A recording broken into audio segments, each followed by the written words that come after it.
Happy New Year, everyone! Looks like 2021 is going to be very kind to us Type Moon fans.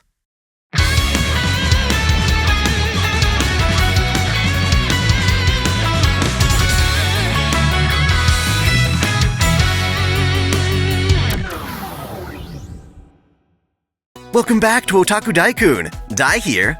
So after well over a decade, it's finally coming! The Tsukihime remake! Animation by Ufotable, an intro song by Emma, and that clean Takeuchi art throughout. What more can a guy ask for? As if that weren't enough, Type Moon also showed off more of their Fate Extra remake, Record, Muramasa as a servant in FGO, and a sequel to Carnival Phantasm called Fate Grand Carnival. Way to milk me dry, my dudes. Seriously, the hype is real, and my only genuine concern is making sure they're smart enough to localize this stuff. All that's left is to finally release that Fate cooking game that's sadly been delayed due to COVID. The stream did provide us with some more footage, so that's good. In honor of the Tsukihime remake, I want to talk about the idea of remaking a classic property, covering why we want them, what they're supposed to do, and this odd new trend of calling things remakes when, technically, they're more like reboots. Spoiler warning, as I will be talking about Final Fantasy VII and its remake, so keep that in mind. Thankfully, in Tsukihime's case, it's not being titled Tsukihime Remake, but rather a piece of Blue Glass Moon, which might imply there's more to it than just retelling the same story with more polish. After all, we've been fooled before. Fate Extra Last Encore, for instance, sure looked like an anime adaptation of the original game, but it obviously turned out being a completely new story that plays off the original instead of adapting it. In the same way, we've got Higurashi Go, which appeared at first to be a remake, but very quickly spun off into its own unique story. Final Fantasy VII, on the other hand, called itself a remake, and was just that for about 90% of the experience, but wound up becoming a spin-off or parody of itself by the end. What I mainly want to ask is, why is it so difficult for creators to provide an authentic remake without any huge twists or meta-commentary? For that, we kinda need to define what a remake is. It sounds straightforward, but there are different ways to interpret its meaning. Remakes are different from ports or remasters, defined typically by the amount of work that goes into them. When Final Fantasy X and Kingdom Hearts made their way to modern consoles, the core games were exactly the same, just rendered in higher resolution and some slightly updated character models. Even Xenoblade Chronicles Definitive Edition was technically a remaster on a much larger scale.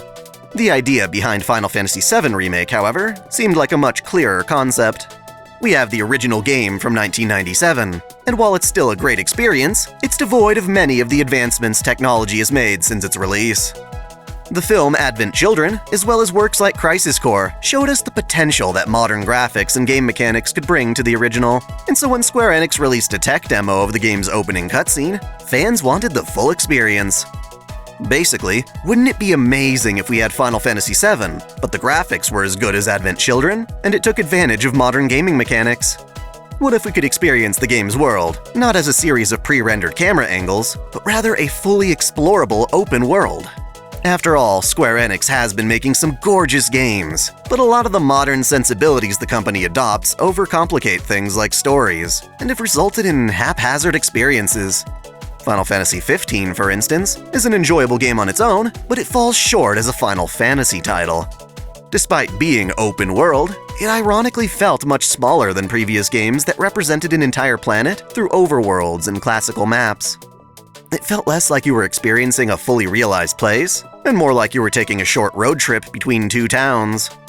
What would normally be entire cities were instead reduced to gas stations and food carts. Globally speaking, the explorable open world of Final Fantasy XV seemed relative to the distance it took for Cloud to run from Midgard to the first town of Kalm in the original game. Thus, fans decided it would be best to take a tried-and-true game like Final Fantasy VII, which already had a great story, world building, and structure, and fully realize it, rather than develop new titles that feel more like Kingdom Hearts with each release. Again, for the vast majority of the remake, we got just that. It was wonderful running around Midgar, taking the camera through all sorts of angles that were never before possible. The characters were all far more expressive, especially side characters and NPCs, who now had to appear like they were actually living throughout the city. Content was added to better flesh out the world, but fundamentally it stayed true to the original spirit. Even the combat, despite being action-oriented, still feels like the original through the various ways you can level, combine, and customize materia. Only at the end does this go off the deep end, revealing that the game we knew and loved was simply a diverging timeline of the game we're currently playing. The characters are now going to break the bonds of fate and head down a new path. To kick it off, the game ends with a final battle against Sephiroth that makes shot-for-shot references to the final battle from the original game. Only at this point in the story, we should only just be introduced to Sephiroth. It infuriates me to no end, and I want to explore the possible reasons a creator might feel inclined to do this sort of thing, and why they probably shouldn't. Let's start with why I find it frustrating. In the original game, there was meaning behind Cloud's final battle with Sephiroth. Cloud's entire character arc is about finding strength in himself after the stark realization that he modeled his entire identity after Zack, a much more successful hero. Basically, Cloud wanted to become a first-class soldier like Sephiroth, but never made the cut. The best he could do was be a foot soldier that got to hang around Sephiroth on a mission where he met Zack. Zack was everything Cloud wanted to be but couldn't, and so when Zack died and entrusted Cloud with his legacy, Cloud convinced himself that he was Zack, or rather that he had done all the great things Zack did. Sephiroth served as a great foil to this, because he kept trying to make Cloud realize this false identity. He called Cloud a puppet, even taking control of him on occasion due to their common Jenova cells. When this all comes to a head, well, inside Cloud's head, he recalls that he actually managed to beat Sephiroth before. Motivated to save his childhood crush Tifa, Cloud yeeted Sephiroth into the depths of a Mako reactor. That, and despite living a lie, Cloud did ultimately become a strong warrior like Zack, possibly even surpassing him. It's only by acknowledging himself sincerely that Cloud becomes strong enough to finally confront Sephiroth in an honest duel. It's this arc and the development behind it that makes the final battle against Sephiroth in the original game so impactful. In the remake, however, Cloud hasn't confronted any of this. We haven't gotten to the part in the story where he lies about his past, and yet here he is fighting Sephiroth as though he's gone through his entire arc. Why? What's the point of this? Well, as one of the developers reasoned, fans who played the original already know these things. The reason is that going through Cloud's arc again wouldn't have the same impact for a second time around, so they felt they needed to substitute it for something new and exciting. This logic bothers me for two reasons. One, it's a big middle finger to newcomers to the story. I love classic FF7 and find its primitive presentation endearing, but modern audiences won't necessarily get that charm. As such, there's more than enough reason to tell the exact same story with new presentation. The other reason is that Square Enix is implying older fans won't be satisfied seeing the same old story with a new coat of paint. That's just not true. There are many stories that I love to revisit, some of which feeling even more impactful during additional viewings. Typically, the only stories I don't feel this way about are the ones that rely on cheap gimmicks like plot twists to make a story seem more interesting than it really is. However, a story worth telling once is a story worth telling multiple times, and I can guarantee that going through Cloud's original arc in the remake would be just as valuable, if not more so than the first time. The other implication behind the developer's logic is that perhaps because they had already developed Cloud in the original game, they didn't need to do it again. They could use the original as a crutch in telling the remake's story. Personally, I don't think this works at all. It's kinda like when Studio Dean made their film adaptation of Unlimited Blade Works. As a standalone film, it skipped out on the vast majority of the plot and character development in favor of showing the fights and iconic parts. It's a lot more bearable if you've already played the visual novel and see the film as just a quick summary or digest of events.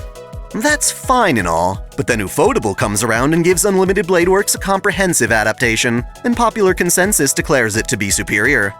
This proves that even if fans have seen the story before, they'll still be more invested if a remake goes through the effort of properly retelling it. Another possible motive for FF7 Remake's ending is the fear of rendering the original game obsolete. If the remake were just the original game, but made more modern in every objective regard, fans would no longer have any reason to visit the PS1 classic. Again, this is false. Even if the remake became the definitive way to experience FF7, there'd still be fans who prefer the original or still appreciate its historical relevance. Sometimes creators resist the urge to make an authentic remake out of pride as an auteur. Personally, I saw FF7 Remake as an opportunity to effectively leash Square Enix creative potential. They could go all out on the graphics, but adherence to the original story, designs, and gameplay would keep them from going wacky bonkers Kingdom Hearts on the story. After all, that's what happened to the third birthday. They couldn't be bothered telling a more grounded story about a mutant infestation in New York. Rather, they just had to stuff it with time travel, reincarnations, and strange aliens manifesting from a girl's psychological trauma. Final Fantasy VII's story was pretty wild, but never that wild. In retrospect, I look at the remake and feel like the arbiters of fate were signs that Nomura and his team were foaming at the mouth for the chance to put their own spin on the original, to leave their mark, as it were. And the game's ending was their war cry stating, "We're free! We can do whatever we want now!" This creative move is slightly justified by the idea that, yeah, sometimes it is exciting to be surprised or have our expectations subverted. The remake's final battle was certainly fun. As a longtime fan, it was certainly interesting seeing these characters used in a new way, but that's not what I and many others wanted from the remake. I think my biggest frustration comes from the fact that subverting a work's original aspects in a remake makes the new work meta instead of dramatic. The moment FF7's remake went off the rails, it became less about what Cloud and his team were going to do, what goals they had, what challenges they would face, and more about what kind of statement this remake can say about the original. It's no longer a story about Cloud and his adventures, but rather a story about the game known as Final Fantasy VII. Suddenly, the characters are symbols rather than people. You can show Avalanche visions of the FF7 that once was, tell them shit like their entire world is being controlled by the hands of destiny, and they kinda just accept it without much trauma or confusion. That kind of writing works for a game like Super Smash Bros., where you need to gather a bunch of characters from different worlds into one loose narrative, but it's just not immersive, at least not as immersive as it could be if they just stuck to the original. I'm not saying that Tsukihime Remake will suffer from this level of neglect, nor am I saying it should be exactly like the original. From a storytelling perspective, Tsukihime has a lot of room to improve, relying on expositional dialogue a bit too much. But the last thing I want to see it do is make references to itself during the story that remind me there's an original. I want to see crazy stuff like Shiki dicing up Arcuade. I want to see Nero Chaos's rampage. I want to see Akiha's hair go crimson. But I also want these things to be told to me with the same context and development as in the original. They shouldn't cut corners or assume we already know it all. I don't want it to be like Last Encore or Higurashi Go, where the story is all about revisiting or commenting upon a story that's already been told. Rather than a meta sequel, I want Type Moon to tell me the story as if it were the first time, with all the appeal the original had, with a modern look and more polish. They can supplement the material, clarify it even, but hopefully not subvert it. Ultimately, all I can offer is my own opinion. I'm sure there are fans out there who love all that meta stuff. To that end, I would appreciate it if you can all share your feelings about Tsukihime and remakes in general.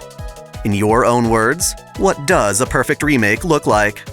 Regardless of the outcome, I'm certainly hyped about the great things we can look forward to this year. Be assured that I'll be covering the best the anime world has to offer. Thanks for watching. If you enjoy this channel, help me beat the algorithm by liking, commenting, and sharing the video, subscribing to Otaku Daikun, and, most of all, smashing that notification bell so you don't miss out on all of my anime discussion, lore, or Let's Play content. If you want to support me directly, there are now 3 ways that all provide the same benefits. You can click Join here on YouTube, or join Patreon or Subscribestar for access to exclusive vids and early access. As always, celebrate your fandom.